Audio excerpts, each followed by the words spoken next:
Hey,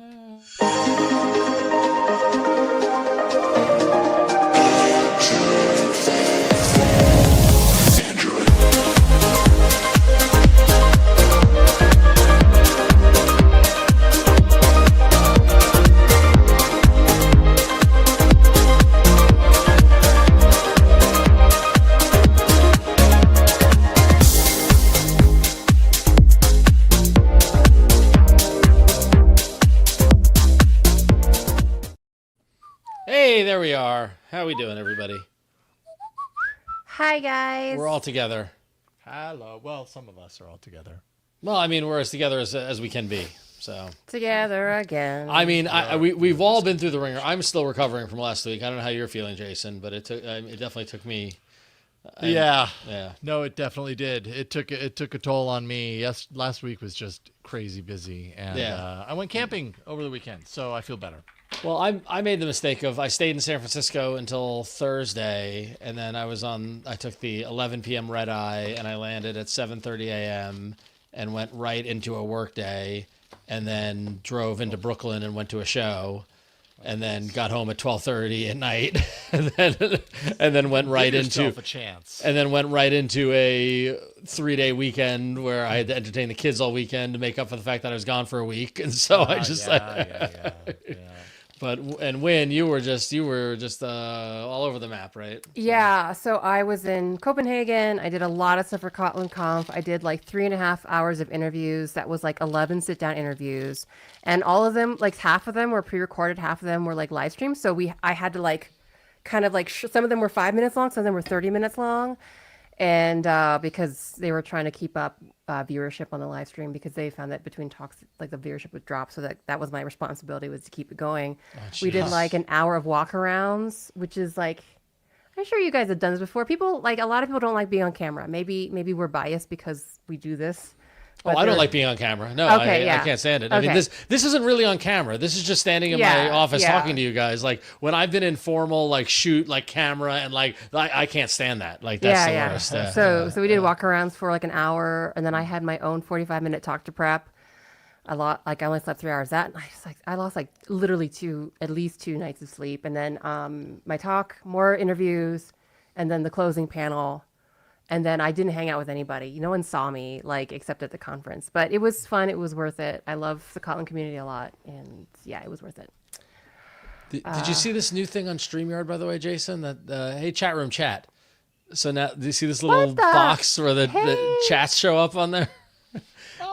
It's like too small to be effective. That is. It's pretty small. It's a neat idea, but it feels like a streamer thing. It's definitely like a Twitch thing. It's not for us, but I wanted to call it out. Yeah, so that's kind of neat though. I like it. Yeah. So that's cool. Where is that? Show comments on stage. See above the chat. I can turn it on. I will. Okay. Yeah. So, yeah. Yep. Is it showing both? Is it showing both the combined chat? Yeah, it does. Yeah, I believe it does. Yeah. So, oh, cool. Yeah. So you guys can see what we see. Yeah. Yeah. You know can see what we know. Yeah. So. Yeah. And it only starts to show after we turn it on, right? Yeah. So when I turn it off, it wipes it clean. In there and you turn it on. Nice, just in case someone gets a little rude or something. Or yeah. We can turn it on. Not that you guys get rude. Just we can turn it on and off during the pre and post show. That's cool. So that's neat. I like that. That's a great idea. Yeah, put it in on after hours or something. Or I don't know. Well, not after hours because we're not live. Oh, I guess not after hours because we don't do that live. Never mind. Yeah. That would work. Oh my god, my ears. That's pretty cool. Okay. That's neat. I hadn't seen that. But yeah, it's been quite a week. It's like the race to get back to normal. That's all my whole thing. So yeah. So, Little Low says, I can't remember the name because now I'm in the settings. Tudo said that. Try and boost it up a little bit. Hopefully that's a little better. Yes, let us know how the sound is. Ron's still a little louder than Jason to me, just a smidge. I had a different mic set up down here, and then I went back to this, and it's possible that I didn't put it back exactly where it was before. Give me a second. How do I sound, y'all, compared to Ron or Jason? Do I sound okay? It's been a while. Thank you. Sound good to me. Cool. So. All right. There we go. I boosted. I've also noticed, Jason, when you turn away from the mic, you get quieter. So Yeah, I mean it's a pretty directional mic. I gotta Yeah. be right in front of it. Yeah. For sure. Yep. I wish I could hear it also, but I can't in my setup. Oh, that drives me crazy. I've never been able to get used to that sort of that hearing myself in the thing, you know. So Okay, everybody says sounds good. Yeah. It was a slight boost that I gave, and then I did a little bit inside of StreamYard too. So all right. hopefully that works. Yeah, it's pretty cool. All right. Okay. So yeah. So when you didn't, I mean, I mean, we missed you at Google I/O, but you didn't really miss much. So That's my impression. yeah. I was really, really sad not to be with you guys. That was like the major thing. I wanted to be with you guys, and I wanted to see the Android Dev Fam. I really, really liked KotlinConf. Yeah. So. Good. That's good. It was good. I knocked my audio down a smidgen per Willie's comment, so you guys let me know if that sounds better or not. So, I knocked it a smidge down. A schmidge. Yeah, you were missed when it was the big love fest fam huggy fest. In fact, I meant to pull that up. We'll show it during the show, not to rub it in, but there it is. I did appreciate you asking my long ass-winded question of Matthew. I got it correct, right? I didn't want to You screw did. it up. It was Yeah, perfect. It was yeah, perfect. yeah. And I liked all of Matthew's reactions to my Matthew was so wonderful. I mean, we'll talk about that. Yeah, we'll touch on this in the show. We should do the show, but Yeah, we should do the show. Jason, I dropped the link to the photo of us at the Great. altogether. Can you use add me? The pixel, that pixel feature. Can you add me to that photo? Oh yeah, I You know. were like, From previous years. Yeah, when I'm pretty Well, sure. no, but we could probably use Gemini to. Yeah. Gemini, please add me to. I'm pretty the thing. sure we're in the exact same box we've been in for the past 2 years. We've got like it. we had the same angle, I think. So Honestly, I think we had a better seating location than the group of like YouTube creators. They were like having to see right around, around this big thing that was kind of blocking their view. And guaranteed, we had better seat location than many of our contacts at Google. Because when Flo and I went out to go get a quick bite or whatever before the keynote, as we're walking in, Jason, when we're walking in along that way, the seats to the right, up by the by the berm, by the up part. A whole bunch of our Google contacts were like, Ron, Flo, and we're like, what are you guys doing up here? You should be down there. So yeah, they're like, yeah, that's where they put us. So yeah,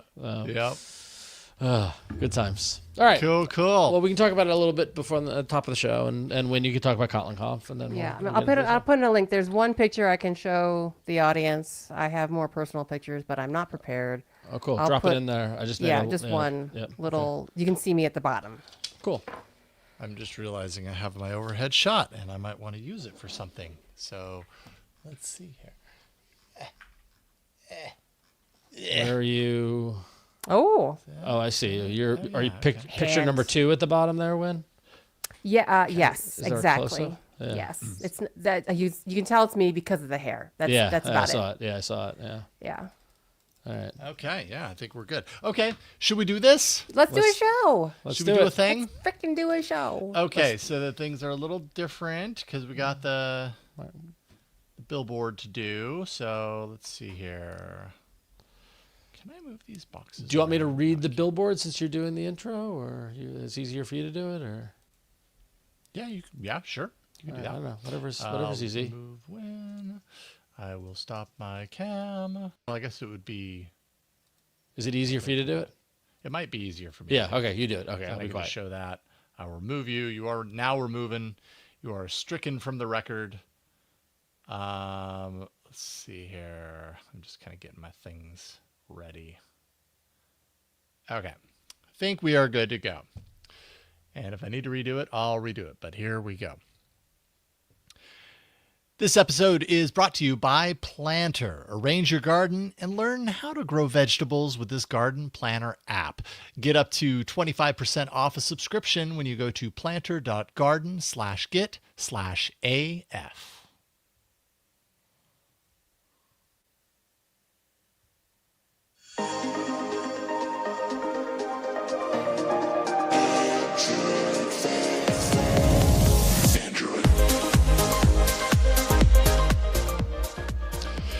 Hello, everybody, and welcome to another episode of Android Faithful, the show where we take a look at all of the news, all of the hardware, all of the apps, everything happening in the world of Android, and we put it into a package and put a nice red bow. Actually, it's a green bow, if I'm honest. I'm Jason Howell.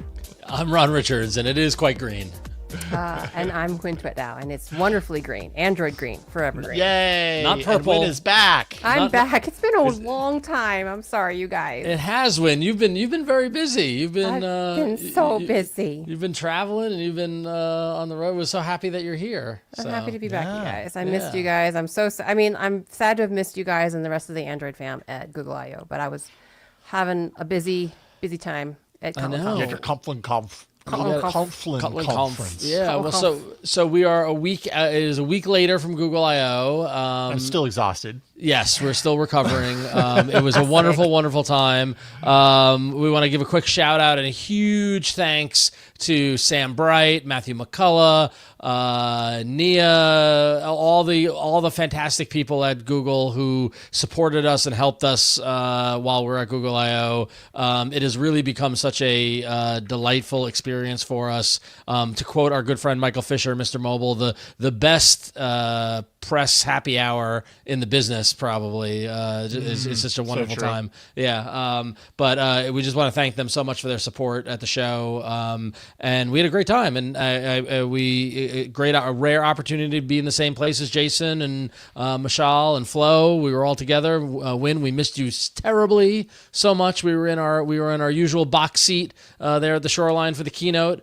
We posted to the Android Faithful social medias. You can see that. See the photo we posted right before the keynote all together. Yeah. When we needed to use Add Me to add you to this photo. Yeah, Add Me. Yeah. Right there. We can put you right there. Or we could put just one giant Win face. All around no. Or put me on one of the screens, like going like this. Right over there. Like waving. It's like Win would have been in this picture with us, but she was on stage DJing before I/O started. But we hope everybody tuned in and listened to the show last week, enjoyed our interview with Sam Bright and Matthew McCullough. We had a great conversation with them. All in all, it was a great week. And as Jason said, we're still recovering. So yeah. Indeed. But you're still recovering too, Win. Tell us a little bit about KotlinConf and what you skipped I/O for. KotlinConf was wonderful. 2,100 attendees, like the biggest one yet, completely sold out. Wow. I did a lot of stuff. Hold on. Can I actually share this? Can I share this album that I just know. Okay. Does it let you? If it does let you, go for it. How does album sharing work? Google Photos. Anyway, Chrome has decided to not let me share photos. But yeah, no, it was a great time. 2 days. I did a lot of stuff. I did like 3.5 hours of interviews, both walking interviews and seated interviews. I got to interview the CEO of JetBrains, Carol, who is really awesome, by the way. Carol, who's the current CEO of JetBrains, actually started off as a junior dev. Like literally that kind of story of starting out in the mailroom and then working your way up to be CEO. That is Carol, the current cool CEO. So he's wonderful. I did my own talk, 45 minutes, and then for some reason I've disappeared from the speaker page, but I literally was there. Here, I can. If you go to Jason, if you go to the homepage of KotlinConf and go all the way to the bottom and look at the second picture in the gallery. Everyone, if you go to the KotlinConf, it's because of the hair. It's KotlinConf.com for our audio listeners. At the very bottom of the page is a gallery, and the second photo is Win on stage, and you can see her purple hair sticking out with the KotlinConf purple highlights on the projector as well. My bad. I just linked a Google Photos app finally because Chrome decided to like freeze up. But so I did a lot of stuff, and it was really great. I mean, it truly was an engineering conference. And that was like one thing that I did that I kind of experienced. Like we did some walking around, just asking people what their favorite thing, what the vibe of KotlinConf was, and predominantly it was a lot of people. Yeah. Oh, that was Carol. That's Carol over there. I had a lot of people. And we're looking at a photo of the crowd watching the speakers. If you go back to the rundown, I put a Google Photos app so you can actually see like me instead of. I mean, you probably should also see, but yeah, like everybody I talked to said like they loved the fact that it's an engineering conference and that everyone's there to share and learn and talk engineering. I would watch. I mean, like if you're kind of vaguely interested in Kotlin, I would definitely watch the keynote. It was great, and it was definitely a true engineering conference. I loved it. It was really awesome. Cool. Awesome. I did the closing panel. They asked me about AI, and people clapped. They didn't boo, so that was a good thing as well. So, and I'm sure you were so bullish and pro AI, right? You were I was measured. Oh, also, I had a seafood tower. It was supposed to be a seafood platter for one, and it came out as a tower. Nice. Well done. There's a few things on that platter that would scare me. I was wearing an adult seafood bib. If you can't see on the live stream, I just it's like a 2-tiered like seafood platter, but it was a really great time. Got to see a lot of the fam, and yeah, I missed you guys a lot, but Yeah, KotlinConf is an engineer. It's a great time. It's a great time. Yeah, very good. So yes. Well done. Well, what you missed at Google I/O, you can catch up on it by going over to AndroidFaithful.com and subscribing, making sure you're signed up to have an account at AndroidFaithful.com, which you can do by just hitting the join button. You can sign up totally for free, and that can get you Florence Ion's newsletter that's going out every Friday. This past Friday, she sent out the Google I/O edition that was titled Google AIO. Waka Waka, Google AIO 2025. But Flo basically broke down all of the happenings at Google I/O from her perspective, her take on Android XR, and just the whole Google I/O experience. This newsletter is quickly becoming a must-read if you're a fan of Android. So everybody listening, everybody watching, if you don't have an account over at AndroidFaithful.com, head over there. Just sign up for an account, a free account. It gets you the newsletter every week. You don't have to pay a dime to get it. You can do that just by entering your email address right on the homepage, and you can get access to Flo's newsletter every Friday. So make sure you do that. So your email address here at gmail.com. Subscribe. Yep.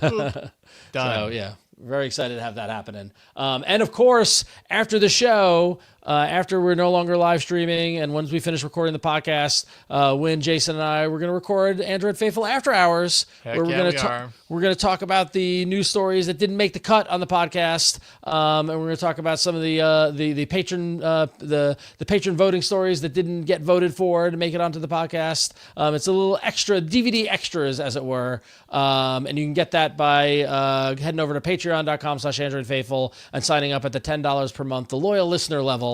And that gets you access to the after show, and you can listen to it as an audio podcast or watch the video over on patreon.com/AndroidFaithful. And we hope everyone's been enjoying that so far. We're super psyched about it.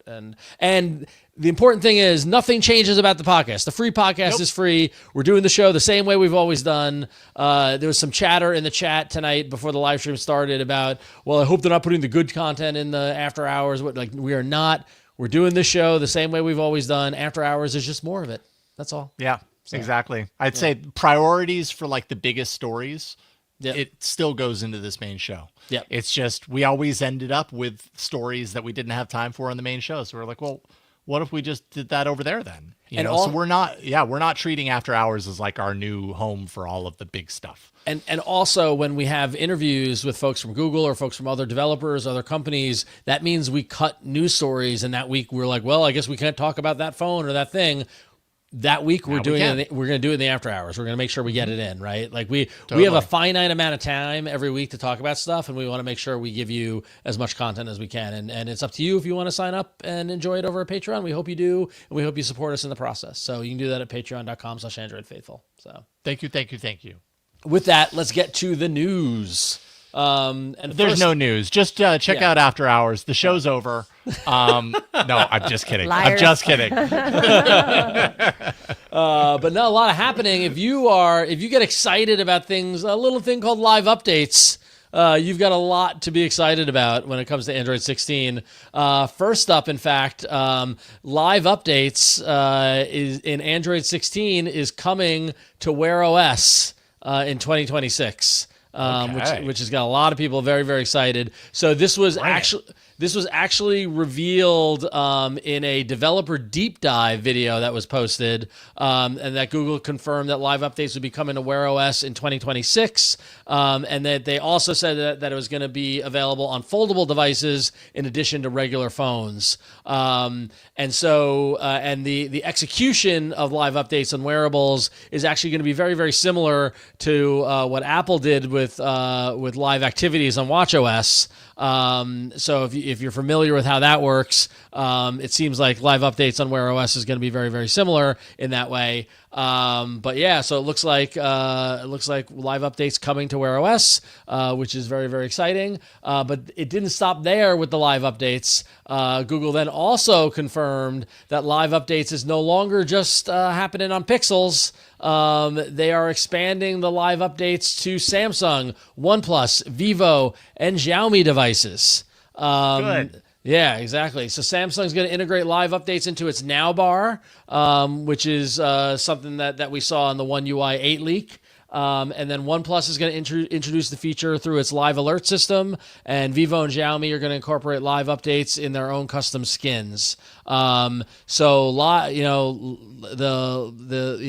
whole live updates thing is not just being held back for Pixel devices. Again, it's an example of Google creating a very, very cool feature, giving it to the Pixel folks for a certain time, and then rolling it out to the various OEMs and across the rest of the ecosystem. Totally their playbook. I mean, that just time and time again, that's how they approach a lot of this stuff. And I love this feature. Like, I think the proof will be, though, what apps utilize this. And yeah, I guess I'm curious from your perspective, Win. Like, this seems like a feature that I really hope developers are excited enough about to support. Seems very useful. Have you heard any developers talk about the live updates feature and intentions around that? Not yet. It's still pretty early. Half of us were at KotlinConf, half of us were at Google I/O. But I think this is precisely the kind of feature that you hope for. And we're always talking about surfaces and engagement and keeping people engaged with, whatever app, whatever services or data is in your app. And this is just an amazing surface, right? And this is exactly the kind of thing that I think a lot of us have tried to jerry rig ourselves through notifications, through our own app interfaces. But now that it's integrated and is on different phones, especially the fact that it's on different phones, right? That's another thing that is always difficult when it's just on one set of phones. It's a really hard ROI, but the fact that it's on all these super popular, a big percentage of the user base, it's money. I can't imagine that folks will be hesitating as much to do something with live updates. And to take a step back, live updates is not like live app updates or like updating apps like that. That's the first thing. Live updates are actually a live feed of information that's sent to a notification pane, or as Win mentioned, the Surface. So a great example in the use case that we saw with Pixel was that when you call an Uber and as you're waiting for the Uber, the notification pane shows the live update of how close the car is to arriving to you. So you don't need to open up the app and just get the update within the app. You can see it in that notification and I've used this. I was just in San Francisco and I called an Uber and I just looked at my phone and I see the little line and where the car is on the line, how close it is to me. That live update, that live feed coming into that notification pane it makes it so much easier to use than having to unlock my phone, open up the app, take a look for that. So it's being able to feed that information to that tile, whether it's on the lock screen or in a notification pane. So just to be clear on what live update means, right? Yeah, we've been hungry for these extra surfaces for years because that's the thing. It's always about reducing friction, always keeping your app or your service as close to the user's eyeballs as possible. Yep. I can't imagine people aren't just excited and putting this on their roadmaps. And now think about this on Wear OS, right? Think about a tile on your watch that is getting a steady stream of live updates. So now instead of having to open up the app or do some sort of interaction, but actually just getting the live information that you need. So it's much like glancing at your watch to see the time. It's glancing at your watch to see where your DoorDash delivery is going to be, right? Like it becomes that, frictionless is a word that is overused in that sort of space, but it's like, it almost reminds me of, in the late 90s, there was a screensaver called Pointcast. Was it whatever? And it was like push. It was the concept of pushing content to you. And I remember just being amazed by it. Where it's like your screensaver kicked in, and it was pushing news updates and things like that, as opposed to you pulling them, right? And this idea of live updates is giving you the information that you want, that you've already signed up for because you've installed the app and you're interacting and you've triggered some sort of transaction, but it's pushing you the information on the screen that you are looking at without you asking for it, which I think is great. Right? Yeah, and the integration with WearOS too. Like if you let's see if I can do this with my setup right now. So like I've got this watch. If I go into this particular watch face, and I can edit the complications there. I realize it's upside down. It's just the way my camera is set up right now. No, we see it normal. I could envision. Oh, is it set up properly? Yeah, we're good. We're good. You're good. Yep. Oh, okay. It's reversed for me. That's what I'm seeing. It's throwing me off. But anyways, I could imagine these live updates feeding into the complications, right? So if I have, the ability to set this complication to a number of different things, I could potentially find live updates in here and have it set to that, so that when my Uber is on the way, I just look at my watch face and it shows me on the little dial, where it is, and I don't have to open an app even to look at it. That would be pretty sweet. Yeah, and this is like a space that, we would have thought widgets could offer, but the widgets API is extremely limited for security reasons and other reasons. We can't actually have anything pushed to our widgets. You have to pull, which is why most widgets, if they have like information, you have that refresh. And it probably makes sense that this kind of, again, like this live stream of data is very specific and had to have a special API for it. So hallelujah. We got it. Hallelujah. It took, Very cool. Took a while, but yeah. Good news. Nice. Good news. All right, well, moving on. Well, we always talk about, we always have a lot of something to say about nothing. And CarPlay certainly has something to say about the future of apps and kind of the direction that Nothing is headed towards or is aiming for in regards to their phone experiences. And the long and short of it is that CarPlay is CarPlay and like the mission and the kind of direction Nothing is taking is towards a world where apps don't exist per se, or that rather you have one app on your phone and that is the OS. So rather than the current 2025 world of you have a ton of different apps and you open each one for a specific purpose, and CarPlay is envisioning a world where the OS, where your mobile experience is driven by the OS, and that the OS will understand its user and will be optimized for that person. So rather than you having to do a lot of your day-to-day mobile tasks, yourself, it's something of like that agentic feature where the phone will be able to do it for you and go through it and do all the toil for you. And yeah, I mean, it was kind of interesting. I think there were some interesting parts of, Pei kind of compared, Nothing and its mission to like the early days of Apple, and when I was just gonna say he was like, these are literally quotes from Steve Jobs in 2007. Yeah, and I mean, he compared it to the iPod, how it wasn't just another MP3 player, but it was a reimagining of the experience, and certainly the iPhone was that. And he kind of threw some shade, well, Apple was a very creative company, but now as companies get larger, they get more corporate, and their innovation may or may not be stymied by being a big company. Well, and so he's kind of toting that as, Nothing's a small, and it's CarPlay, of course. So we like to kind of disrupt, be different.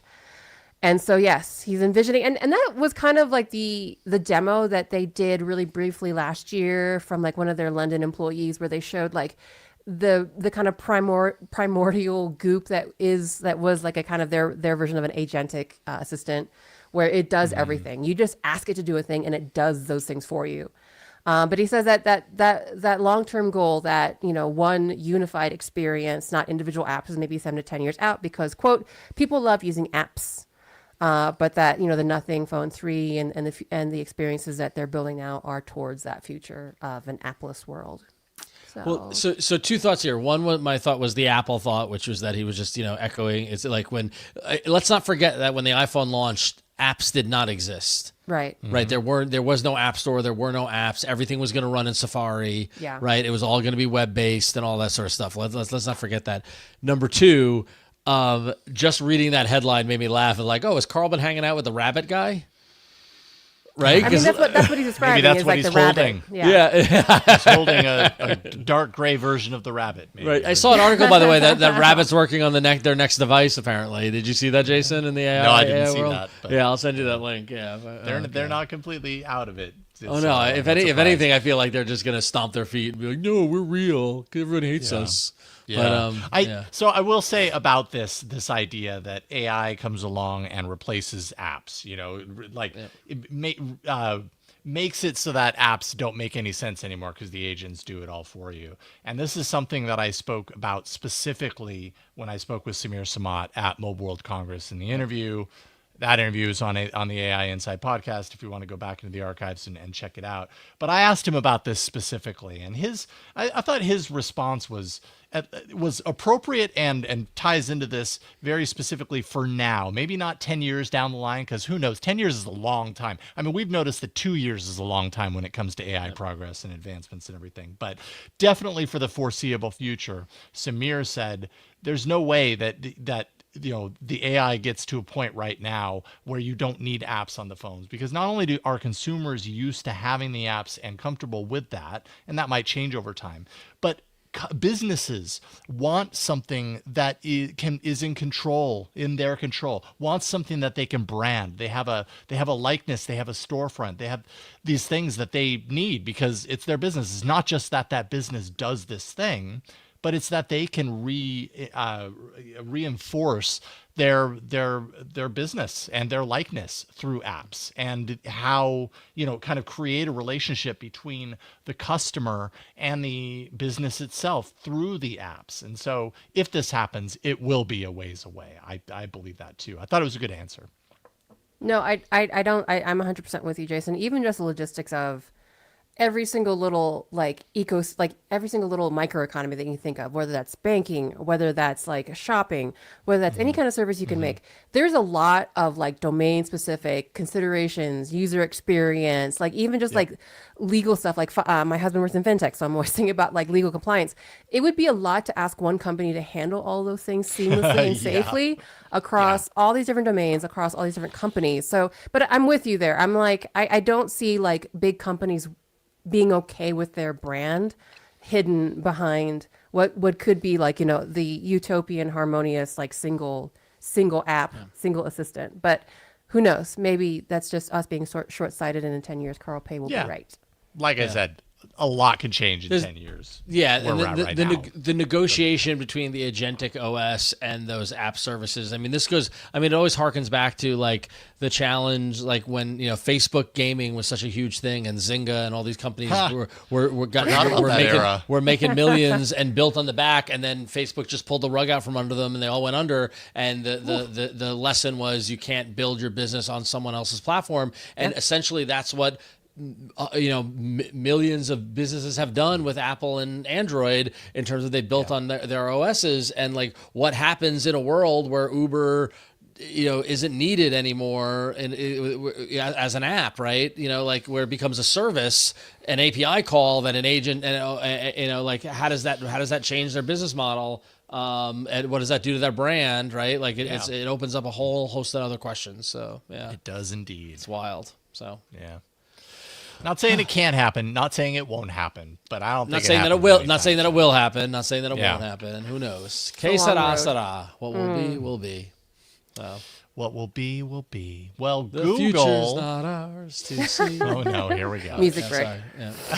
Google is switching from Samsung to TSMC for manufacturing its Tensor chips in the Pixel 10 series.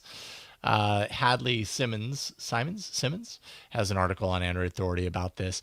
And Hadley argues that this is a really big test for battery life and efficiency for the Pixel lineup, which the Pixel lineup has not been, historically speaking, a strong performer, to put it lightly, when it comes to battery life. A lot of people have criticized Pixel over the years for its battery life and efficiency, especially with the Tensor chip that is driving things underneath. In the past, this has been blamed on Samsung's kind of less advanced chip fabrication that's being used currently. And Hadley says that if this change is made, if and when Google switches from Samsung to TSMC to manufacture those Tensor chips, then it really shines a spotlight on what the real problem may be if the Pixel 10 still has battery issues, still has overheating issues once that switch happens. then the problem shifts to the Tensor chip itself. And what Hadley says in his article is that might actually mean less investment in Tensor when, competitors like Qualcomm and MediaTek exist and can deliver consistently by comparison. It's of course it's speculation, it's future, it's a crystal ball looking, but it's an interesting thought that I wonder, if there is a moment in time where Google realizes, our Tensor chips aren't up to the task, and maybe it makes sense to go over there instead. I don't know. I don't know if I buy that, but it's an interesting thought. I mean, that would be quite the roller coaster ride between, it would be. So. Yeah. So I guess we'll see. This is not a story that has an answer. It's just kind of like this is happening. Out there in the world. What could it lead to? We don't know. Time will tell. Que sera, sera. I mean, do you remember? I mean, Apple doing the M1. I mean, the Apple's gambit with the M3, whatever their whole chip. That seems to have worked, right? I Absolutely. mean, it's definitely, and it's a different kind of chip, and it's a different kind of architecture, and it's driving, laptops and desktops and things like that, as well as the phones. Yeah.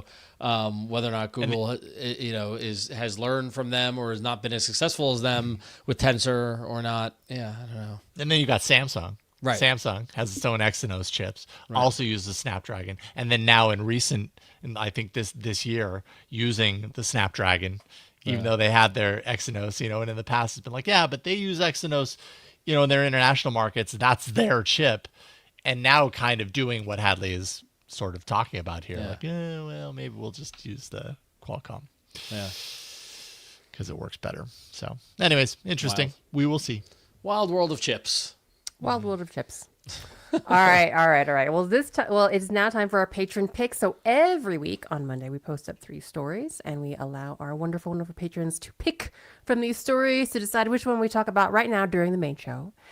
And we also ask our lovely audience members, whether you're a patron or no, to submit a wonderful image to headline our patron pick of the week. And this week, our patron pick picture is a wonderful Google I/O celebrating picture from Milo Pack. And hey, I like it. It's basically Sundar Pichai, or someone, which I think is supposed to be Sundar Pichai. I mean, it's pretty sure that's Sundar. It's Sundar. It's Sundar. Okay, it's Sundar Pichai on stage, but not only is it Sundar Pichai on stage at Google I/O in front of the big screen, it's also 3 bug droids with an Android Faithful banner, because that's where we really do belong. On this is one of them with an enormous arm. Despite this being AI generated, this is pretty much one of the most accurate depictions of what Google I/O really looks like that I've ever seen. I mean, they had a big Android Faithful banner. They were so happy we were there. Yeah. I mean, Sundar was so happy to see us. It was great. Yeah, no. Yeah, everybody was wearing birthday hats. There was confetti everywhere. I mean, this is. By the way, can I real quickly? I'm sorry, I forgot to mention this. Can I tell you this fun little anecdote? So we, Jason, myself, and Flo were able to participate in a briefing ahead of I/O for the press to prepare us for for all the stuff to kind of give us notes and things like that, which is very, very nice of them. And so it was the day before Google I/O, and so I hop on the Google Meet call, and this is not a common thing, and there's Google PR people and stuff like that, and so I connect to the Google Meet call, and in the little boxes there's Sundar Pichai, and I was like, oh, I didn't expect that. Wow. And Sundar was on the call and talked about stuff, and it was very exciting, and it was very cool. And you joined the room, and Sundar looked at the camera and said, "Hello, Ron." I know. Android Faithful. He had his banner. It was very cool. No, he didn't. So Milo was just recreaking. That moment, really.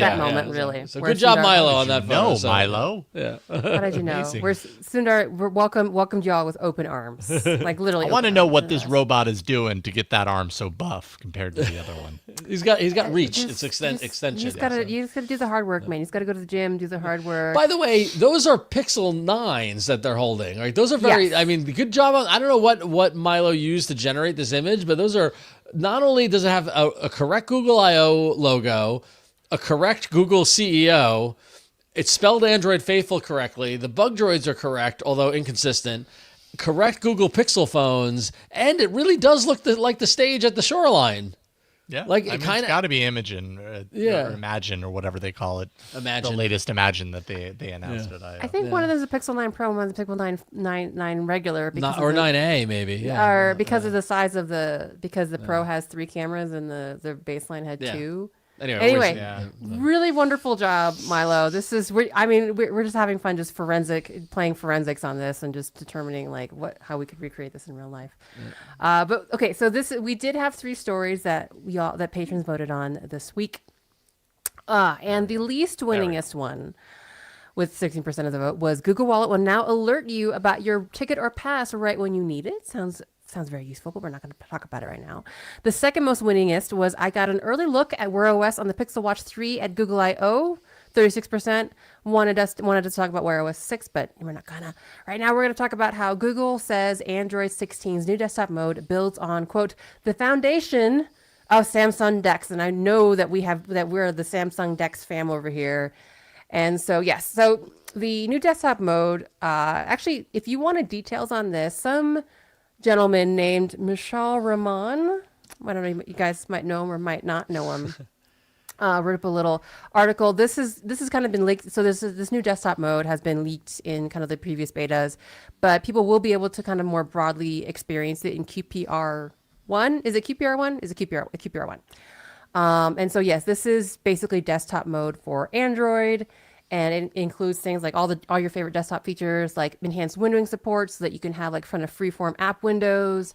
You can actually be able to connect like extra displays and have apps run independently on specific displays, or have your kind of user session extend across multiple screens. You're going to have a taskbar, so you can like pin, you can launch pinned or recent apps. All those kind of wonderful desktop features are coming to Android proper. So you should definitely read Michelle's article, kind of like highlighting some of the features.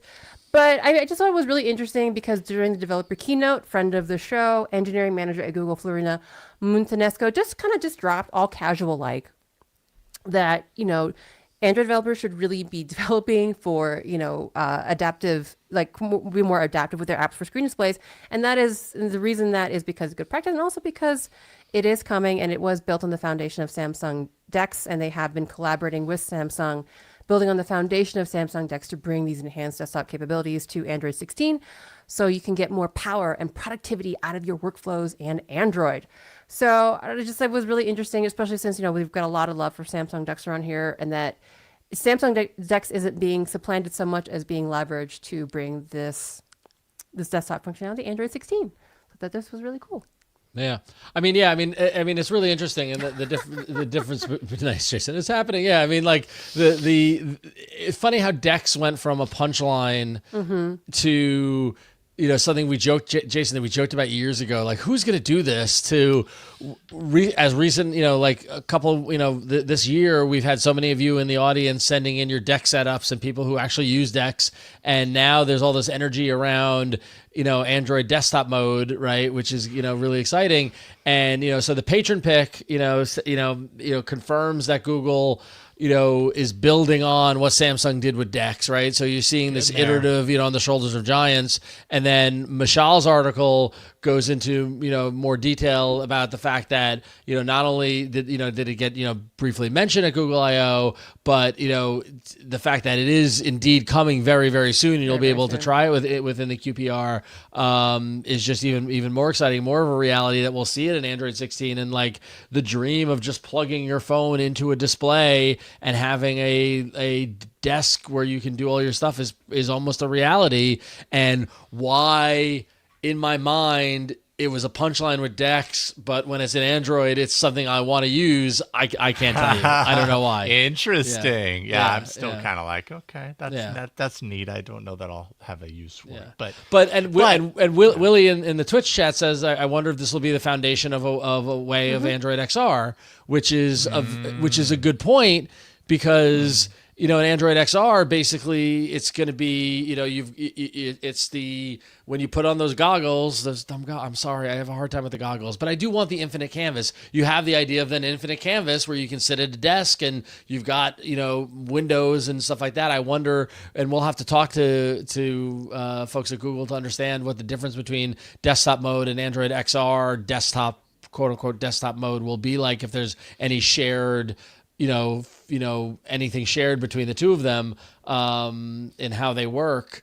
But hypothetically, it could potentially be the same thing, right? So yeah, I mean, hopefully this is also just a forcing function, and that's the thing that's been kind of holding back large screens and foldables on Android, is that just can't get us developers to really tailor in experiences to these large screens, just because, again, I always say this ROI and how many percent. But now that we have all these surfaces, especially some more compelling surfaces like, Android XR for sure, but even just productivity, which I think is like a nice grown up application of large screens. Hopefully, it'll just behoove all of us to build apps with this adaptive layout in mind, and that it'll just be like easy to target all these different surfaces rather than like saying, oh, well, it's like a special one-off use case. I don't think we're going to do that.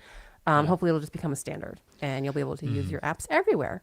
Which, by the way, in our interview last week with Sam Bright and Matthew McCullough, we were talking about the work done to develop to large screens and how it's paying dividends. And he even referenced, he's like, think about what we did with 12 and it took all of my restraint not to go 12 and like start making 12 jokes, but I didn't. I held it back. But I really wanted to make 12 jokes.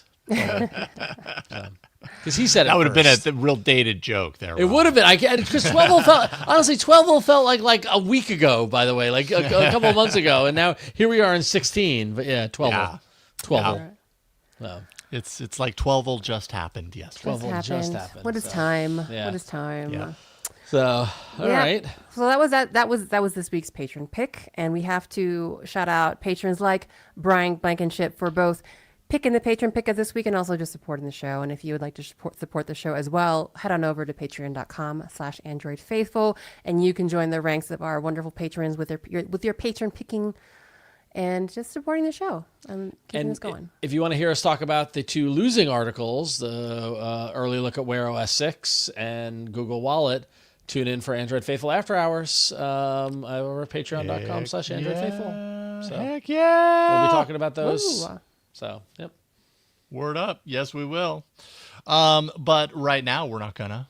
Right now we're going to talk about Planter, because this episode is brought to you by Planter. We actually met up with the developer of Planter at I/O, right, Ron? We sure did. Peter, the developer Planter, was at Google I/O. It was great to meet him in person. He is a longtime listener of the show, and it was exciting to hear about what he was doing at Google I/O. And he listened to last week's show and listened to us talk about Planter, and it was awesome to meet him in person. Yeah. So yeah, it was great to meet him in person. Yeah. So what is Planter?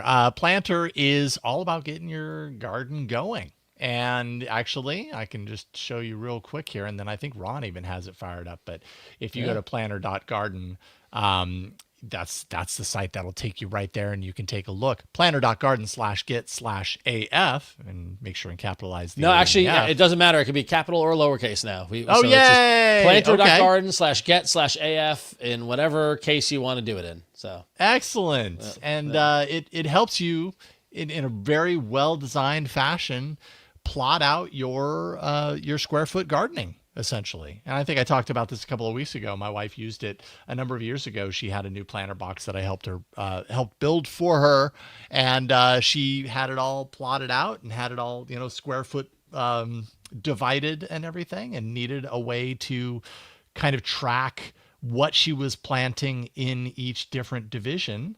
And this was the app that she chose. This was well before Planter was a sponsor. And I think this may have even been before we featured Planter on All About Android. It was just kind of a confluence of events. So it was very, very neat.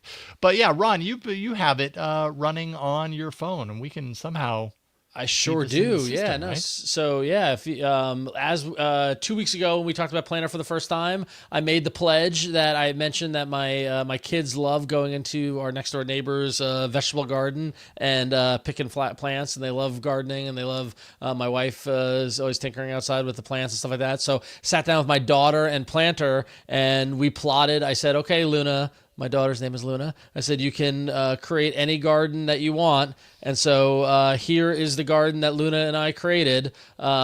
She went through and she identified that she really likes broccoli and corn and watermelon and eggplant and celery and asparagus and pretty flowers and blueberries. And she Gotta said, have the pretty flowers in there. that was a quote, was pretty flowers. And there's also a pumpkin down in the bottom corner. She said, so I could carve it.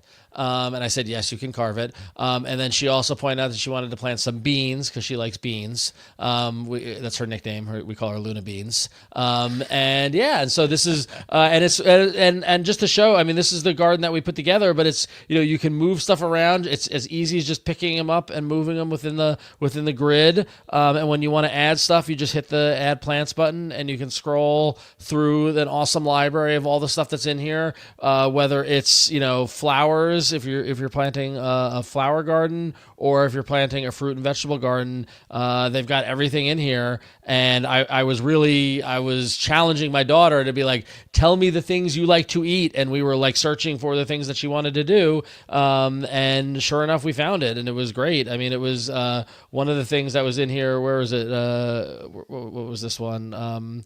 What is that? It is...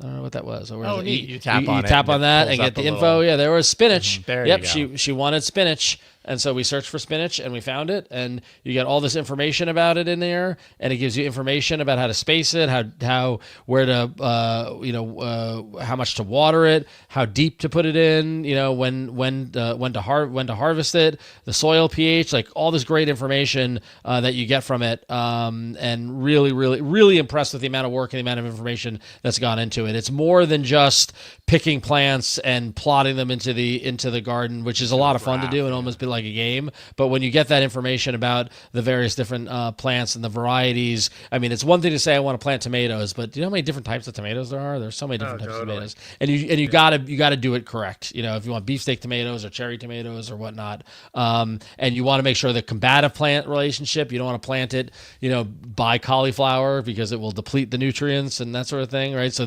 all this information is just so key if you want to have a successful garden. And Planter gives you all the information you need. So on one hand, had a blast with my daughter plotting our garden and picking out pretty flowers and a pumpkin for her to carve. But on the other hand, it gives all the information you need to have a successful garden and a successful planting season here in the summer. So yeah, love it. Yeah, very and cool. in that sense, it's good for beginners, good for experienced gardeners. It really is kind of like a full tool set, like you said.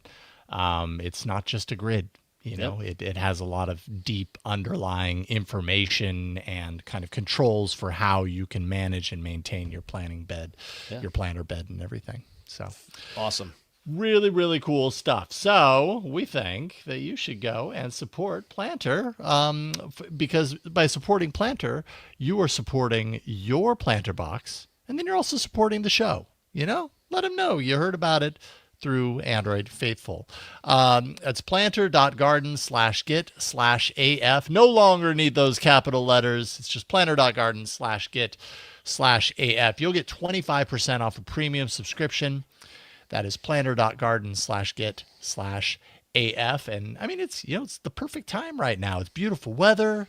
You can get your garden going today, and you have the perfect app to do it. That's planter.garden/git/AF. It's amazing. Love it. We thank them for their support of Android Faithful.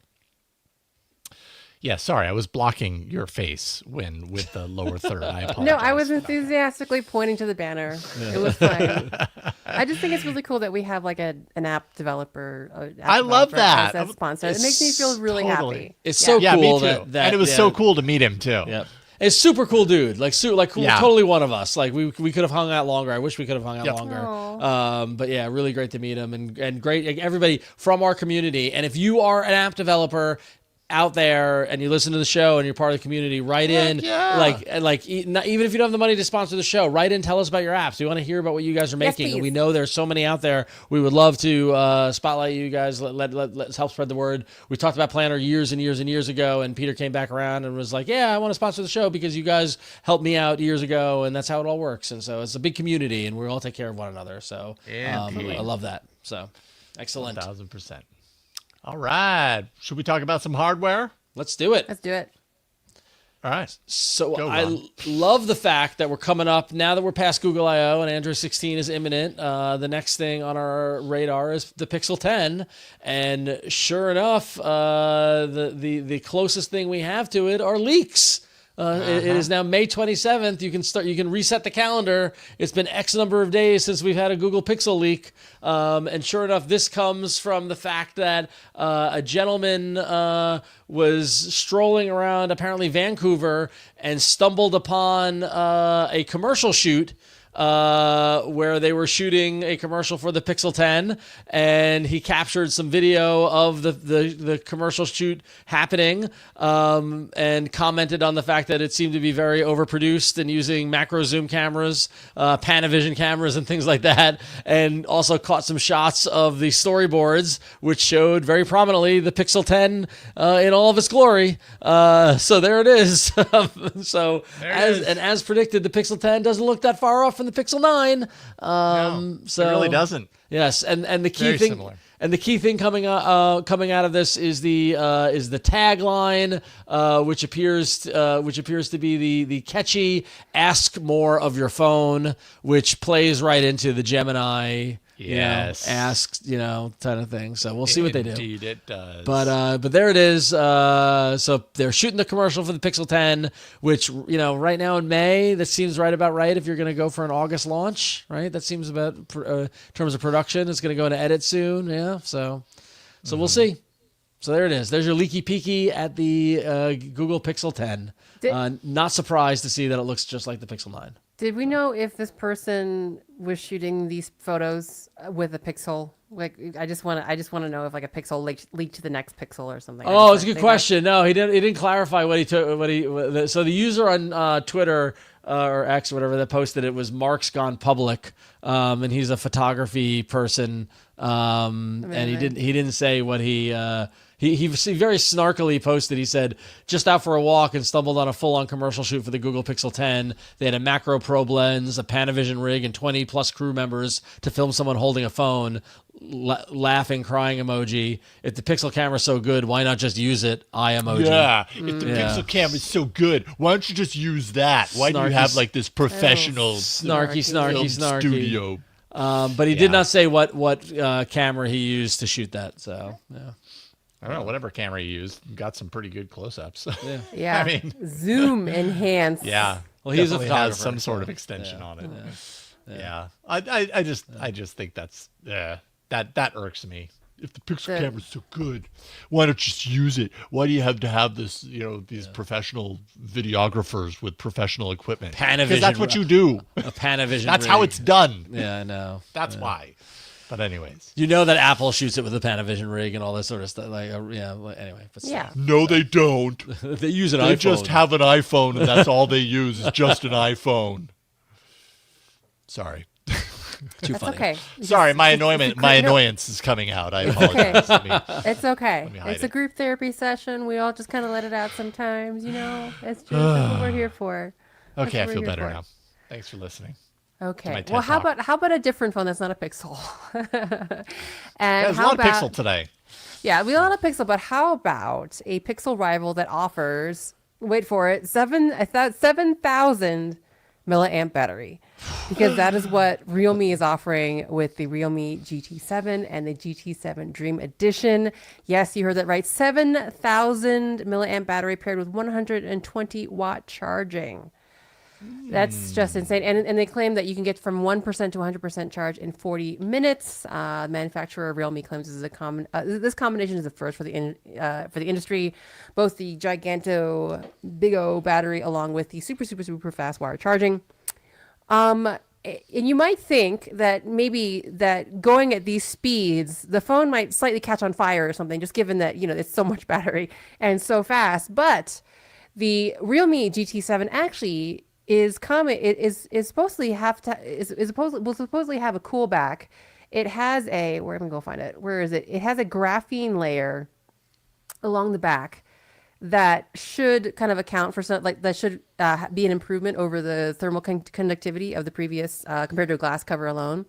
The company claims that this graphene layer that is under the phone's rear cover will result in a phone that feels cool in the summer and, quote, warm and gentle in winter. So not burning your pocket up when it's like going from 1% to 100% in 40 minutes, but just, like a mild, just like a mild spring day in your pocket. Well, I guess you really shouldn't put your phone in your pocket while you're charging it with 120 watt wire charging, but it's probably not a good idea. But yeah, to counteract the heat that is going to be generated from your phone charging blazing fast, the graphene layer in the back. The RealMe GT7 is kind of like a, what do we want to call this? Lower premium? Lower premium phone? Higher mid? Because I don't know. Yeah, I'd say lower premium. Yeah, because the pricing is somewhere between, converted from euros 850 to 1,000 USD. So what was it? Definitely lower premium. Lower premium. If we called that high mid, people would get furious. Like, that is not mid range. Dang it. Yeah, sub premium. I like that packet. Lower premium, like baseline something, whatever you want to call it. It is rocking a Dimensity 9400 Plus with a 6.78 inch 120 hertz OLED display with 6,000 nits peak brightness.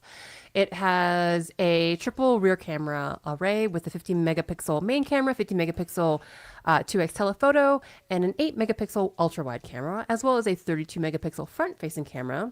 It is durable with an IP69 rating and Gorilla Glass 7i on the front. And in terms of storage, you're going to get between a 12 gigabytes of RAM or 256 gigabytes of storage and 16 gigabytes of RAM and 512 gigabytes of storage, with the prices, of course, ranging on those, as I mentioned, from 852 for the lower end to 1,022. This is converted from euros on the higher end. And yeah, in terms of software support, 4 years of OS updates, 6 years of security patches. So not the most, I guess, well-supported phone that we've seen, but not dang bad at all. And if you are a race car fan or a supercar fan, you might want to look at the RealMe GT7 Dream Edition, which they did partner with Aston Martin for. It's actually a really sexy green, Like, I don't even know. Like, it's like a metallic, like, sea green. Is that a good? I don't even know how to describe this. Like, I don't know either. Is that sea foam?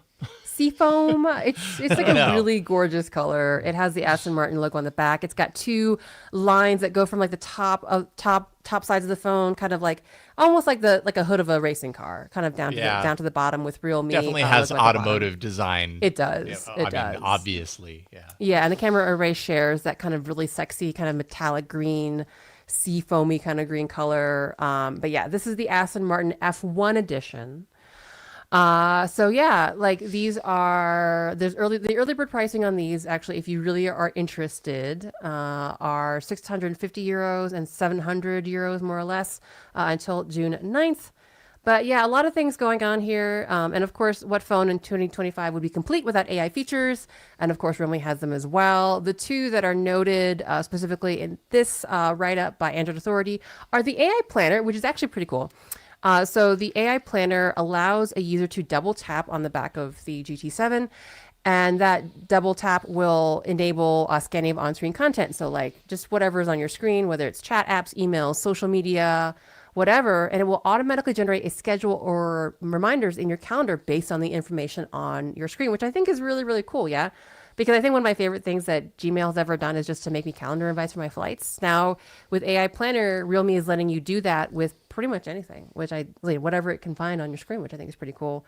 And then the other AI feature mentioned in this, of course, is an AI photography feature called AI Landscape Plus, which reduces haziness and fogginess when taking photos of landscapes while also correcting skewed composition. So yes, pretty sexy phone. I don't know, like it looks nice. Looks nice. I mean, RealMe is again, it's like one of these outlier manufacturers that are just doing wacky stuff, but like in a really cool way. Yeah, absolutely. Yeah.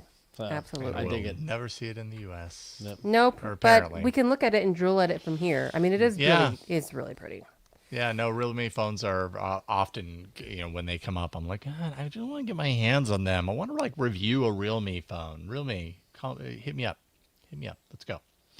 Because they do look good, and often the cameras are great. RealMe was the company that when I was at Mobile World Congress in Barcelona had one of the lens attachment crazy doodads to it. Yep. You know, it was a whole kit. So they're kind of experimental in many ways as well, to your point, Ron. Yep. So yeah, interesting They stuff. they are a brand under BBK Electronics, which is the same company that owns Oppo, Vivo, and OnePlus. So all kind of in the family Yeah. of family. phones in the family. Yep. In the family. Well, speaking of OnePlus, got a little bit of OnePlus news here for you, and this is yet another device that, at least if you're here in the U.S., you're not gonna get it. It's the OnePlus 13S, So angry which about now this. has a launch event scheduled for June 5th. So that would be not this Thursday, but next Thursday. This is a phone that's really gonna come to primarily, I think, the Indian market for the most part. But you can see, but I think it's important also, even if it's not coming to your market where you live, because it does show a little bit of the kind of design direction of where OnePlus is going. It shows a couple of things. Number one is the camera bump kind of approach, which kind of has a little bit of like a pixel-ish quality to it. Pixel combined with, I don't know what else, but yeah, I'm getting some pixel vibes off of that. What do you guys think? I like it.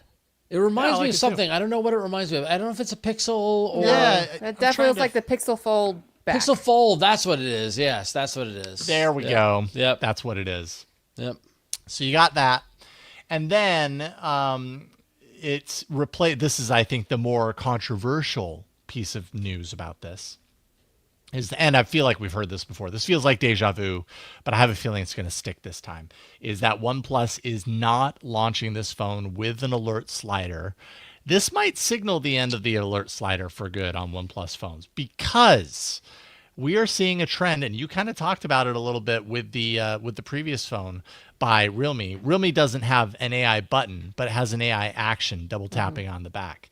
And all phones now are coming out either with an AI action. Pixel phones, you have to hold down the power button, same with Samsung, and then that launches Gemini, let's say.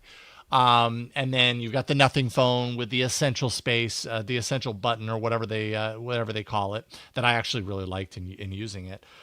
They're all kind of doing this now. And now OnePlus is replacing the alert slider with their button, which they are calling the plus key. And essentially it's a multifunction button, so it can do things like operate the camera, offer AI translation, voice memo recording. It will also offer the AI plus Mind, which is kind of, in my mind, it's kind of like an Essential Space / Google Screenshots kind of combo thing, where it can capture and save information from images and text that's displayed on the screen. And then I imagine, it analyzes that and makes it all searchable and everything, and then stores it into the mind space, is what they call it, the mind space. So no alert slider, yes, plus key coming to new OnePlus phones. And this is probably what we're going to see, I'm guessing, going forward, because AI buttons, love them or hate them, everybody's doing them right now. And at least for now, for the time being, they might be here to stay. That's the trend. That's the trend. I mean, totally the trend. plus Mind. Plus I'm more annoyed at the phone not being available in the U.S. I'm just because this phone, when we saw the leaks and all the stuff coming through the phone, I was like, oh, I like what they're doing with this phone. You know, that it was small. It was like there was it was so neat, and there are no small phones on the market really in the U.S. that kind of do this, and it's so disappointing that they did not bring it to our market, and it's such a pain in the butt. That's true. I forgot to mention the smaller form factor. That is a big selling point of this. Yeah, it's a huge selling point as far as I'm concerned, and it's so and the button, the slider. I mean, I don't know. I'm not a big. I'm not. I didn't have a daily driver as the OnePlus. I know some people love the slider, but this is such as progress, right? So. I don't know. Such is progress. Yep. Depends on who you ask, I think. I guess. Yeah. I'm actually really considering doing a video that is all focused on the AI button trend, just because it is such a trend. I like it. Yeah. And I've got some concepts on it, so I'm working on it right now. Unrelated to this, before we move on, can I show you a piece of hardware that I don't think I've mentioned that I have here on the show yet? Yeah, we'd love to. Because we've definitely talked about it, and I haven't brought it up yet. I've got the Edge. Oh, you got it. Yeah, look at that. Here, I'll go full screen. The S25 Edge. The Samsung S25 Edge. Oh, it is skinny. That's right. The Galaxy Edge. That looks like that is very industrial looking. Yeah. Right. Yeah. Well, I mean, this is the S25 Ultra, which is also very industrial looking. Too many holes. Really? Yeah. So when you go side by side, the S25 Ultra on the top, the Edge on the bottom, you can really see the kind of the difference in it is thinness. Significantly, yeah. Like it's like 60% of the size of the width of the thinness. Oh my god, yeah. Yeah, I can't remember exactly how much. And then this, of course, is the Razer Ultra. And when I've been using the Razer Ultra, I've got so many phones right now. When I've been using the Razer Ultra, I've noticed that when it's unfolded, I'm like, well, this is a pretty darn skinny phone as well. But when I put them side by side, they look very similar. When I kind of do that with them, the Razer Ultra is just a little bit fatter than the S25 Edge. So, yeah, again, the question just becomes like, how important is having a really thin phone to you? Because you do sacrifice battery in order to get this. I was using this phone a little bit while I was camping this weekend, and I really missed the fact that there's no telephoto lens here. Yet you're paying $1,300 for this thing. This is not an inexpensive smartphone. So, some pretty interesting trade-offs, and I think you really have to ask yourself, like, are those trade-offs worth the $1,300 for me? That's a lot. And I'm working on a review. That's a lot of price for a thinner phone. I don't know. Yeah. That's a lot. Yeah. 1,300. Yeah. That's upper range. That's upper premium. Yeah. upper premium. Yeah. That's full on premium. That is there. premium. I mean, yeah. Because we're not, that's like premium outside of foldable premium, which is like even higher, but higher because it's a foldable. This is like premium non-foldable. It's like that's about as much as you spend on a premium smartphone that doesn't fold. And yet you get a pretty small battery and no telephoto. So I don't know that it has the right trade-offs necessarily, but it's interesting nonetheless. More on that coming soon. I feel like one of these days we need to make not like a conspiracy style board where we have like all these different pockets or these different segments of phones and drawing like the red line between like the upper premium and then this like thin super premium to like, I don't know. It just the crazy wall, like the crazy wall. Yeah, the conspiracy wall. Conspiracy wall. I love it. I love it. What is that one from Philadelphia? Just like, anyway. Yeah. Yes. Yeah. That reference. That screenshot, yes. That screenshot, yes, but for image. phone segments, yeah. The Pepe Silvia. Pepe Silvia. Pepe Silvia. It's a Samsung H, something like that.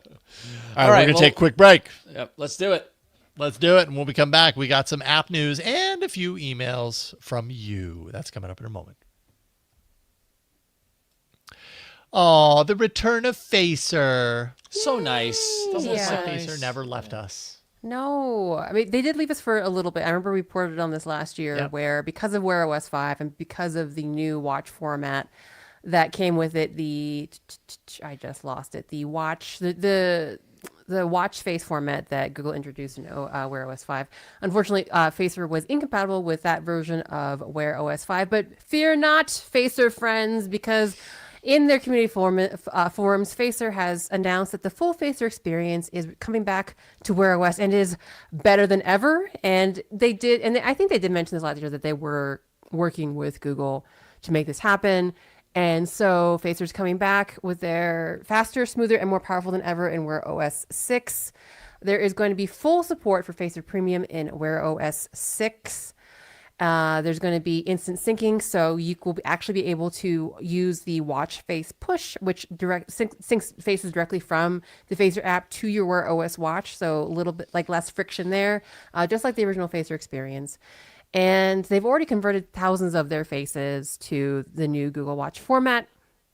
So yeah, they're back, baby. If you had your collection of Facer faces and you're really sad about how WearOS 5 was leaving you in the dust, fear not, because you are back. And if you get that WearOS 6 on your watch, you'll be able to get all your fancy and fanciful faces back on your watch. So what a happy ending story. It's wonderful. Here, right? Yeah. Isn't it great? It warms the heart. Yeah, I mean, it's always tough when it takes time, but it was really it's nice that they did work with Google, and Google kind of recognized the importance of Facer. Yeah. So yeah, and I didn't realize like they do collabs with all kinds of people. I was like looking at their front page, like they got all kinds of faces, y'all. Like it's incredible with like a lot of like well-known properties and stuff. Garfield, Atari, Atari, Popeye, Smurfs. Yeah. Like they're collabing with a lot of people. There's really great like Star Trek watches too. Like oh my gosh, like Fallout, like Street Fighter 2, Street Fighter, Barbie. Oh my gosh. Yep. Yeah. So Tetris. TV, Yep. Tetris. Are these all licensed? I want to play just... these watch faces. Yeah. Yeah. It's incredible, and so I can kind of see why people were upset, investing in these faces and then not being able to use them for a generation. But Right. you're good.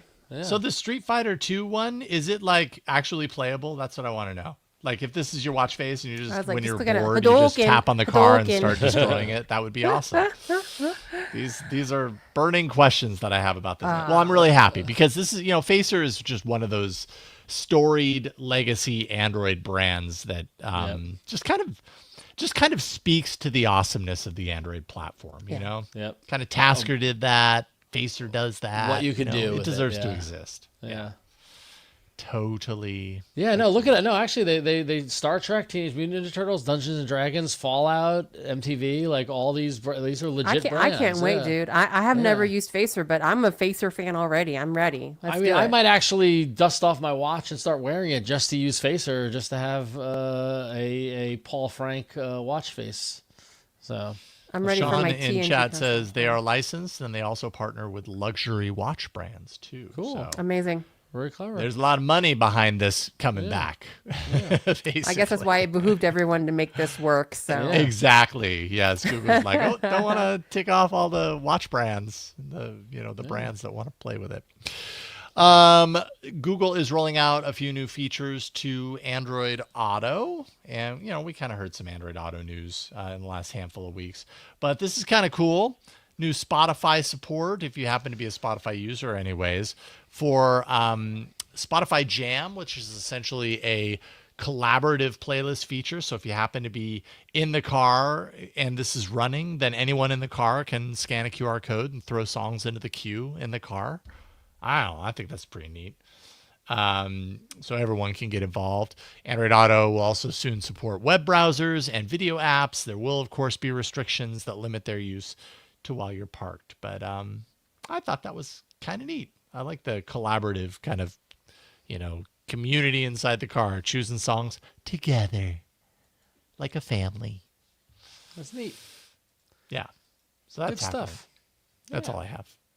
All right, and then some bad news in the history of the last 15 years of apps that we loved and embraced and used, and I think still use to this day. Pocket was up there, is up there, and unfortunately, Mozilla, who owned Pocket, announced that Pocket is being shut down. Is reaching end of service, and if you are a Pocket user, act now to export your saved articles and move to another service if you can.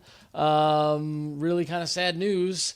Pocket, if you didn't know, I believe it was originally Read It Later and then rebranded as Pocket, and was just a great bookmarking, news article bookmarking service where you could just have a little browser a browser plugin, and when you saw an article, just snag it and then go into your Pocket app and read your articles at a later time.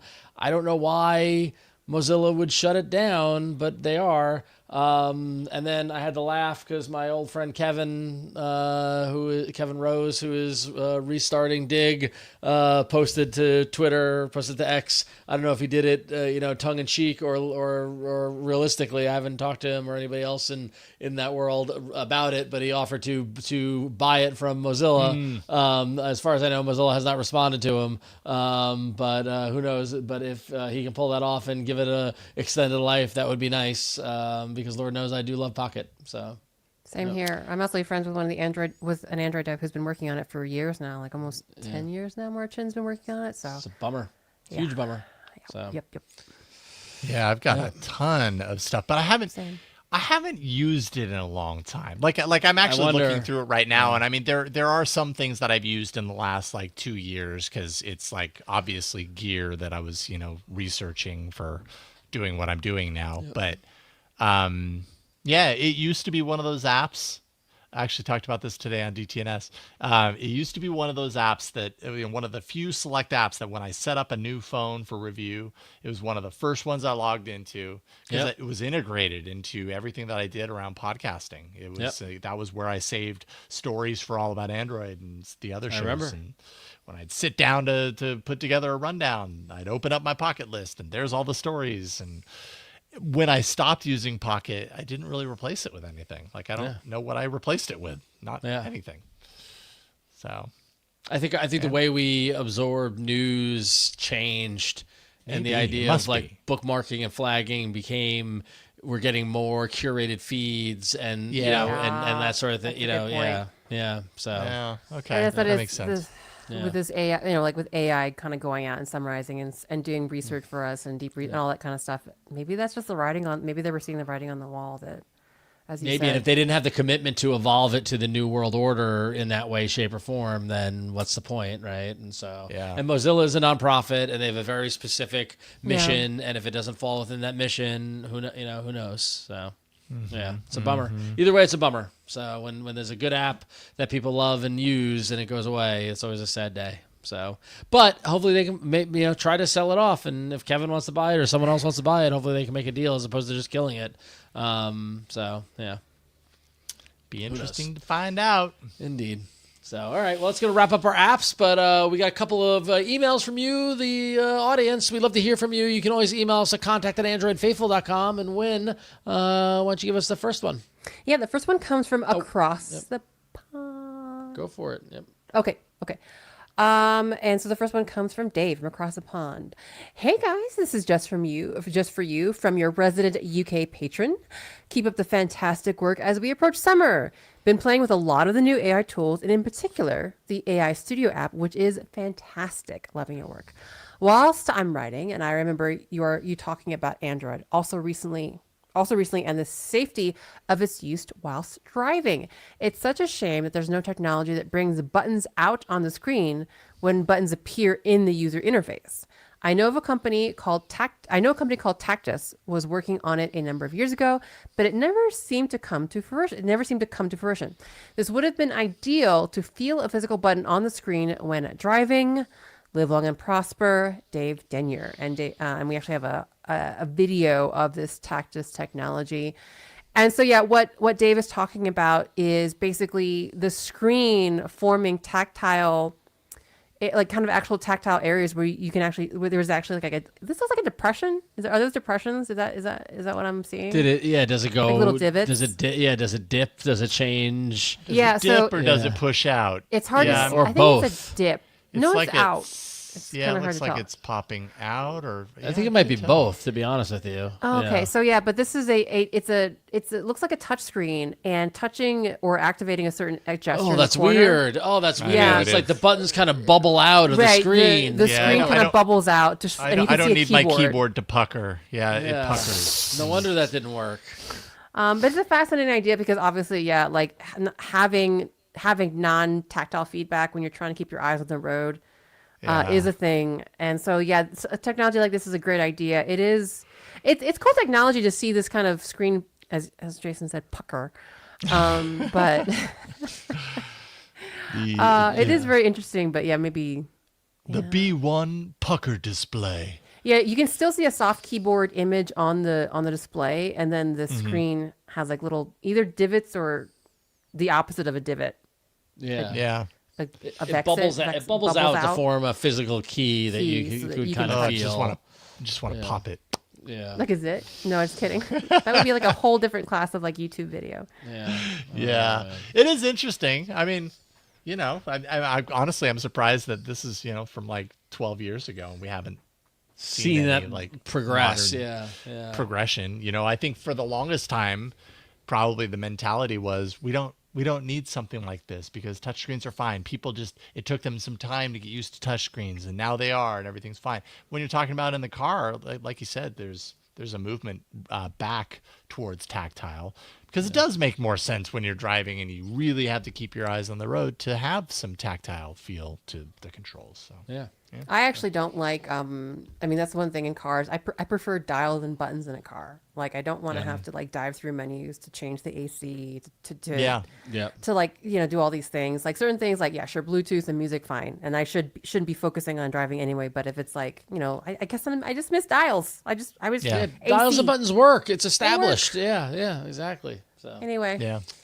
Combination of both. I'm good. well, with thank you, Dave. Dave's been very active on Patreon. It's nice to see him right in with that. So we appreciate it. Thank you, all right, Dave. Jason, you got the next one. All right, Nick. I did edit down Nick's email. It was a little long, so I just kind of extracted some pieces from it. But Nick says, as with Google Now's transition to Assistant, the move to Gemini is not without some pitfalls. When I opened up Gemini this morning, instead of my usual greeting of "Hello, Nick," it greeted me with my son's name. "Hello, Sergey." These names have been changed to protect high schoolers, by the way. I decided to ask Gemini why it was calling me Sergey instead of my name, and it assured me it would never greet me by name, even when I shared a screenshot of the greeting page, and thanked me for sharing supporting information. Sometimes share my computer with my son, so I thought maybe he'd changed a setting. But after digging through my Google account and contacts, I found nothing unusual. Then I went to saved personal information. I saw among the other things I'd told Gemini to remember, quote, "Remember that Sergey drove 15 minutes," followed by, quote, "Remember that Sergey drove 45 minutes." Among other personal information Gemini was apparently told was critical to remember about me were reminders of where I parked, that I needed eggs and sriracha, and other things which I'd assumed my trusty assistant would remember for later recall, as it always had in the past. And by the way, I realized I left out a piece of detail. The remember Sergey drove 15 minutes and 45 minutes was related to his son kind of having driver's lessons and Learning to behind drive, the wheel. right? Yeah, and he wanted to log the amount of time that he was driving. Nick says, so here's my question. Is there any way at all to get Gemini to just remember something offhand? I suppose I could create a Google Keep note, but since I don't use Keep, and since Gemini and Assistant no longer let you use third-party note apps, what's a sriracha-loving person to do? Faithfully, Nick. Gemini doesn't have the ability right now, which is weird, to use your voice to drop a reminder to do something later. When you say remember, a lot of these AI systems interpret something like that to be, remember this about me. Put this in your memory bank so that in future conversations, you know this piece of detail about me. So saying, remember that Sergey drove 15 minutes, in this case, like assigned that to permanent knowledge bank about you. It assumed it was Sergey. At least that's what I'm inferring or trying to figure out here. That's what I think happened. But I don't know what you do there. I don't know, man. Can I tell you, I had such a, so after Google I/O and after hearing about so many conversations about like, oh, we Google Live, like we had that great interview with, Jason, you and Flo about Android Auto before Google I/O. And we touched so many people at Google saying how they talk to Google Live, Gemini Live all in the car. And so I tried that and I was like, I turned on Gemini Live while I was driving and I was like, I'm going to be in San Francisco tomorrow. What's a great place? Where I'm looking for a place to eat where I can meet up with somebody, and like Gemini was like, oh sure, that's great, San Francisco's lovely, here's a couple of great places, and since it's going to be the weekend, there won't be that many, it'll be quite lively. And I was like, no, it's going to be Thursday. And like, oh, you're right, thanks for catching my mistake, yes, you're right, it's going to be Thursday. Like, it's like, it was like maddening the things it was getting wrong that were just like, that weren't a part of the question I asked. It was like, it was like making an anticipation of like that I was planning the weekend and saying that, well, since tomorrow's the weekend, I'm like, no, today's Wednesday. Like, what are you saying? Like, it was, so I don't know. Oh, how silly me. It is. Yeah. Frustrating. Yeah, they are absolutely not perfect. And they get that things cozy wrong feeling a of lot. talking to an older relative or something. Yeah. Grandma, Right. it's Thursday. Or someone who's not entirely listening. Someone who's Right. kind of listening, but not entirely. Who's half there. Yeah. Yeah. So to answer his question, there's really nothing he can do, right? I mean, it can't remember anything, can it? Sorry, I blanked out there for a second. What was your question? There's nothing Nick can really do to make Gemini remember anything, is there? Or? No, I mean, as far as like reminders are concerned, no. Like I looked it up, and Gemini doesn't, to my knowledge, have a reminder system. I wonder if there's a way. You know how Gemini can kind of like tap into Assistant? It has that like go around thing. Maybe there's something there.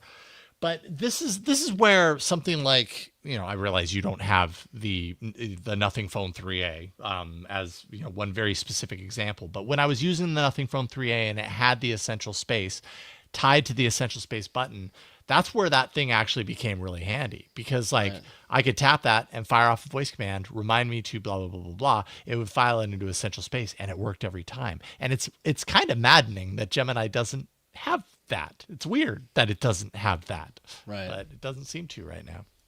Strange, so strange. Yeah. So, anyways, sorry, Nick. If and when we find out more about this as things develop, that'll be great.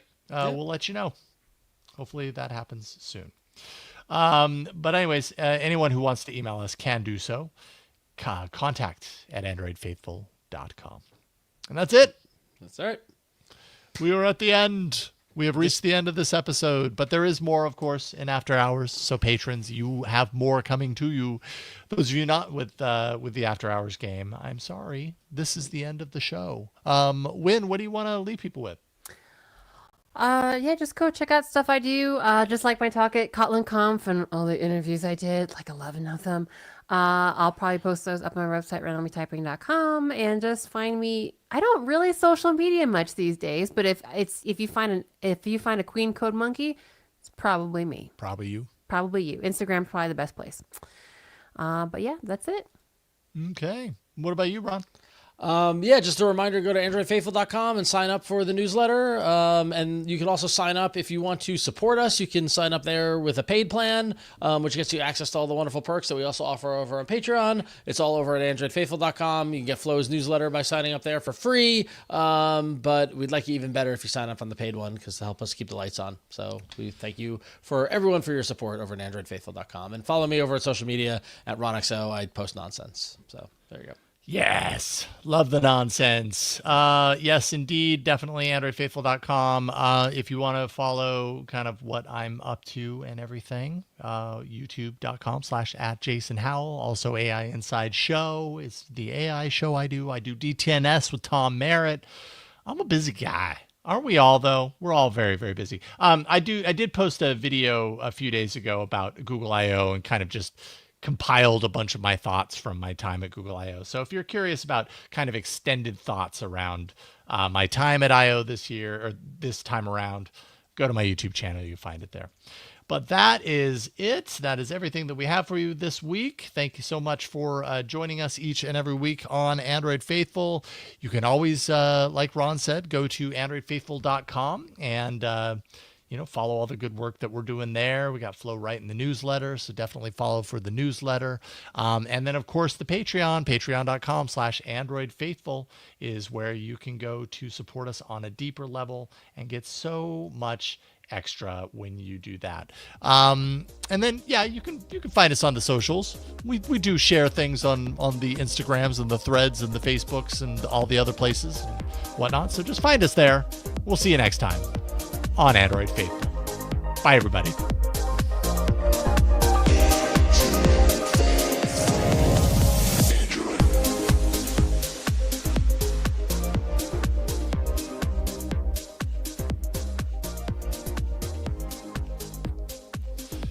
Okay. I am moving the Showbot title thingy thing. Hooray. Over to here. Thanks, everybody, for hanging out. Yeah. Nothing wants everything. Pixel 10, leaky peaky, skinny on the edge. Google I/O, all the swag money went towards AI electric bills. Just making a statement. Ask more of your phone. Is it lower premium or higher mid? Is RealMe really real? OnePlus is sliding away from alerts. There's no erasing facer. The screen puckering up. Keyboard pucker. Ugh. KotlinConf and the Sunshine Band. Very nice. Vibe coding, my Android XR composables. Jason, someone in my social circle used vibe coding like in normal context, Jason, today, by the way. Yeah. Like, I'm doing a vibe coding project. I was like, oh my God. Sorry. It's slowly becoming a thing, isn't it? Live updates coming to Android Wear. Samsung can't turn an Exynos into an Exy. Yes. That was very good, Kevin. I like that one a lot. Yeah. Android Dexer. Sorry. Out of pocket. Gemini. Less than Gomer Pile. Okay. And then I heard "Fear Not" Face for Fans. I thought that had a nice ring to it because I like that alliteration. one, actually. Nothing Wants Everything is top, along with Pixel 10 Leaky Peaky, and is it lower premium or higher mid? And the Skinny on the Edge. Any preferences? Prefs? Not really. Oh, what do we got? What makes the most sense? I mean, Samsung can't turn an Exynos into an XES. It's got a good laugh. Yeah, the problem with that one is it's not really related to. It's not like the news. You know what I mean? It was just a random kind of also attached to thing. I like Android Dexer, but yeah. What I don't understand Android Dexer. What does that mean? Because it's Android Dexer, Dexar, Android Dex and XR. Oh, okay. Yeah. I wasn't following. Yeah, but if you gotta explain it, it doesn't work then. Yeah. So, is it lower premium or higher mid? That's funny. Low premium, high mid. There was no big news this week, so it's, we had a Pixel 10 Leaky Peaky before. Like, this is just like another one. Another one. Nothing Wants Everything or lower premium or higher mid. Because we do the nothing joke. We've done the nothing joke a million times. Okay. So, yeah, I would agree. I think the nothing thing it's hard not to though. They make it real easy. Yes, maybe live updates for all or something. You know what I mean? That doesn't have to be like MIDI and smart or whatever. But that's true. Live updates for everyone. Live updates are live. Live updates all around. Live updates all around. There you go. That works. Okay. We love your suggestions, but we went with a different one this time. We got to promote it before we go live, before we start recording more. So. Oh, the title thing. Yeah, I always forget about that. Yeah. Yep. Not that we don't love our usual suspects. What if I go into template and highlight it a different color? Woo! So we notice it. There we go. Oof. That is definitely a different color. There we go. Now we won't not see it. Oh, that's nice. Cool. Yep. Okay. Contrast. Love it. All right, everybody. We are gonna bounce so we can get the after hours done before the top of the hour, which is I think kind of a loose target that we have. So yeah, thanks for being here, everybody. All right. Y'all are awesome. Hey Mo, email me at ron@androidfaithful.com and I'll help you out. It should be there. I think you're talking about the website, but yeah, I'll figure that. Email me, ron@androidfaithful.com. So, cool. All right, yeah, we're gonna do the after show, the after hours. So we'll talk to you next week. Yes, indeed, we will. Good night, Thank you, everybody, for being here. Good You're night. awesome. Bye. We'll see you next time. Bye.